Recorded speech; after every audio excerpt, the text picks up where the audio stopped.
If you're suffering terribly, there's two options in front of you in some sense. One is you're suffering terribly and it's unjust, and you're suffering terribly because the cosmos itself is flawed in its fundamental structure. The other possibility is you're suffering at least in part because you're not everything you could be.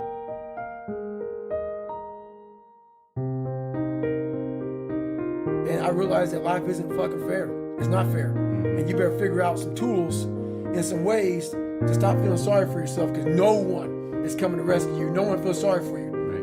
And at the end of the day, no one really cared about me. That's how I felt. That was the reality of it.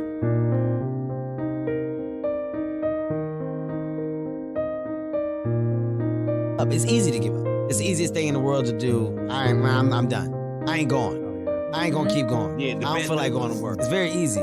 But what's hard is going, yo, yesterday I got nothing from working as hard as I could.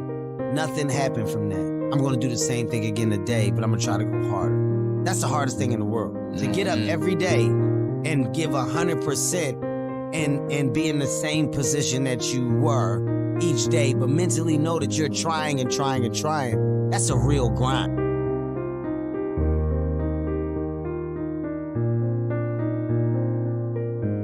At the end of every day, you look yourself in the mirror and you ask yourself, did I get better today?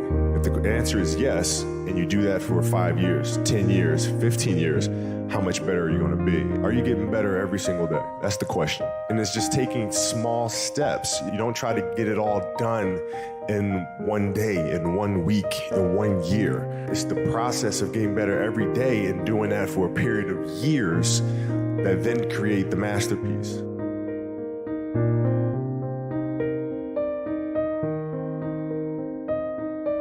If you have one good day where you eat clean, you drink a lot of water, and you, like you did, you got that day, you woke up, you put your shoes on, you went for a run, you worked out your driveway, you got a good day in. That's sometimes all you need to do and decide, this is what I do from now on. I have good days. Tomorrow's going to be another good day, and then I'm going to force myself into another good day. And the next thing you know, I've got some momentum. You got some momentum, you can change everything. Many times in my life, I've felt like I could slip the wrong way, and I see it. I see the dark hole, and I go, fuck that, and just go the other way.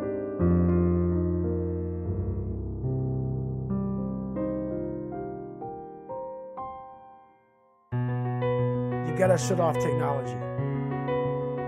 Yeah, I go here. I call it the dark room, where you're alone. No cell phones, no music, no TVs, no computers. You by yourself. Very few people want to be alone anymore. They want to be around noise and people, and you can't think. Be alone. Go to that dark space.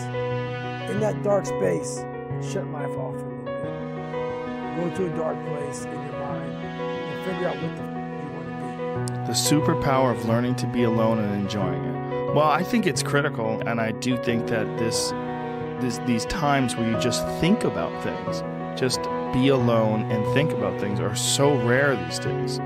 And I think during those rare times is when you really get to understand what you actually believe or don't believe. There's this thing about people, and they talk about manifesting. It's fucking real, man. When you figure out who you are and what you want to do, and you devote your life to it like a maniac, like you're all in on this thing, and you manifest, most of these people end up doing what they say they're going to do and being who they say they're going to become. And there's no excuses, there's no fucking days off, there's no not willing to grind, and everybody's against me, and this didn't happen for me because of this and that, and all this whining and put the ass bullshit that a lot of people do these days. This is people who dive in and they're hardcore and they're focused and they know what they want, they know who they are, and they lay out these short-term goals and this roadmap on how to get there. Most of those people make it.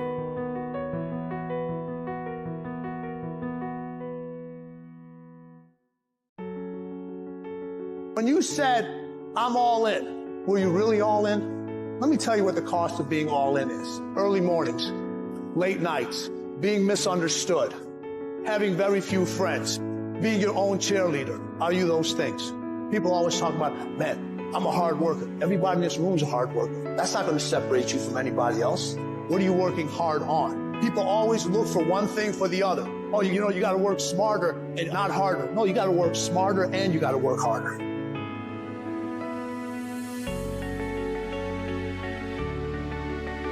You have to understand, if you don't execute on the plan, if you don't get up in the morning when you're feeling tired, scared, if you don't execute, you're not just cheating yourself, dude. You're cheating your family, you're cheating your employees, you're cheating your team, whatever you're a part of. It's bigger than you, man.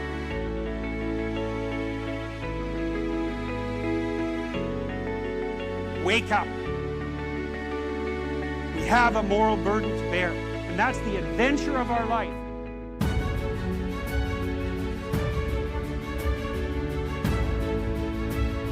If you think the price of winning is too high, wait till you get the bill from regret.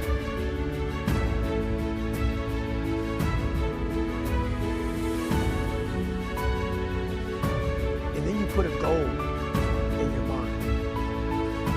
How you gonna feel, man, when you accomplish this goal? Coming from that shit. Coming from the hell you came from. A lot of people start from a good starting point, and a good foundation. What if you can surpass all these people? What if everybody who was way up here started up here, and you started with no legs. You had to grow legs. Then you would start walking, and then crawling, and then running.